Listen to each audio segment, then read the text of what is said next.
unlock my phone and watch the world die. They cry into God while they run for their lives. Blood in the streets, bombs in the sky. Goodbye.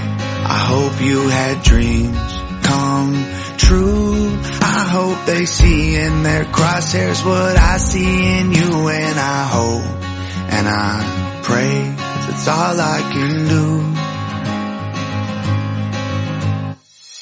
I don't understand who is good or bad. They don't care as long as you got oil sands. We need something fast. We need something bad. I've been in government for 25 years. I've never seen anything like this.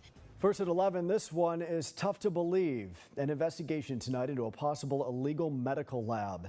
It was operating out of an abandoned warehouse in Reedley. Inside, mice bioengineered to incubate the COVID-19 virus. The lab was discovered near I and 9th Streets. 30 refrigerators and freezers, some broken, were found filled with bodily fluids. Health officials tell us they are shocked at the biological house of horror. CBS 47's Juanita Adame live in studio with the shocking details tonight. Well, Brian, this story is so complicated. There are local, state, and federal agencies all involved. Now, what prompted this investigation was a simple garden hose that was illegally attached and coming out of the back of a building. It was back in April inside this abandoned warehouse in Reedley that a discovery so shocking was made that it left local health officials stunned. This is a truly unusual situation. I've been in government for 25 years. I've never seen anything like this. I've never have seen this in my 26-year career with the county of Fresno. What was supposed to be an empty building used only for storage was home to an unauthorized lab testing facility, something no one had even conceived of. We reach out to our local public health directors throughout the state, California, and nobody has really expressed this type of interaction with a unlicensed lab. So it is something new. The discovery was made after a local code enforcement officer noticed this garden hose poking out a back wall of the building. Frankly, we knew that shouldn't be there. And when she went to go investigate, she found that there was activity or operation or something happening within that building. The city then obtained several search warrants to enter the building. Once inside, no staff was located, but there was a special room that was built housing about 1,000 mice,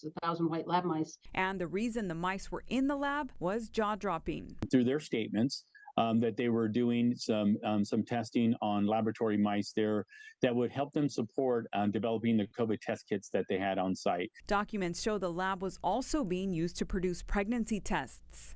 200 of the nearly 1,000 mice were already dead.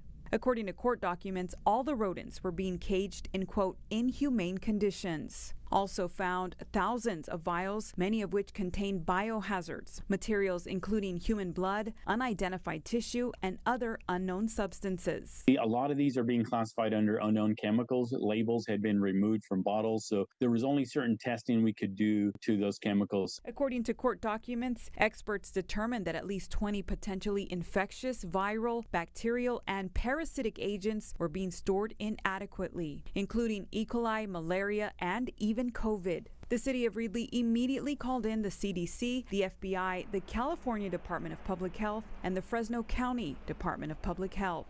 I think because of that swift action that was taken, we really have been able to maintain public safety this entire time. Over the course of several weeks, investigators figured out just what they were up against. And as of now, there are no more biologicals, there are no more mice, but they still will see us abating.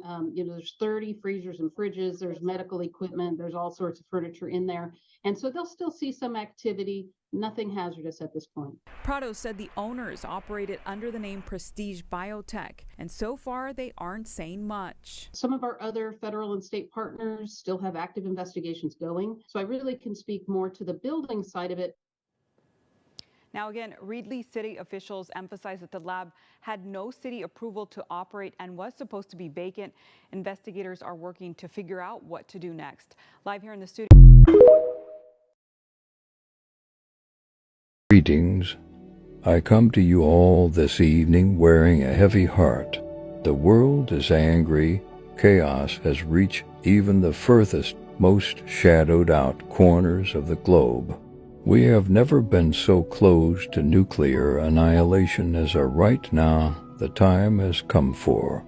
Americans to wake up and realize that the boogeyman we fear does not come from across the globe, but rather we can see it when we look in the mirror.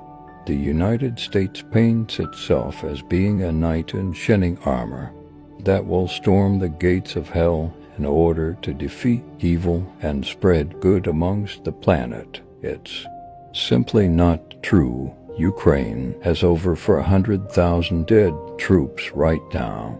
They can no longer support a ground offensive. Do you realize that both Ukraine and Russia have agreed on a Ukrainian surrender 3 times now? But the United States does not support that. Instead, we send them more money and now long-range missiles. It's over for Ukraine. No matter how you dissect it, Ukraine is losing the war. The United States does not want peace. It wants a World War III, and we are going to get it if we don't stop. Russia is not evil. Putin is not the devil. How would the United States like it if Russia took over Canada and Mexico? They would not accept that. The same thing applies with NATO. Russia does not want Western influence so close to its mainland. Can you blame them for not supporting Ukraine to become a part of NATO? No, you cannot. The West is trying to take over the entire world and spread its disgusting propaganda and agenda worldwide. It's not our leaders who are keeping us from total destruction. It is us. Anonymous is working around the clock as we speak to prevent such a hellish reality. Do you know that Elon Musk has already prevented us from being in a nuclear war? Ukraine was using Starlink to bomb the Kremlin, and Elon Musk contacted Putin. Putin replied by saying that such an attack would result in a nuclear response. Well, Musk disabled Starlink over Ukraine and prevented Ukraine from being able to carry out the attack. You see, our leaders want this, but we don't. I don't know how all of this is going to go. Before reaching its climax, I encourage all of you to make it right between you and your Creator. We live in very dark times now. And within mere minutes, life as we know it can vanish in the blink of an eye. I assure you that everything that we can possibly do so, that we do not enter a nuclear holocaust is being done. I wish I came with better news today, but we must look reality directly in the face. For what it truly is, I love you all. This is Michael Leonard signing off.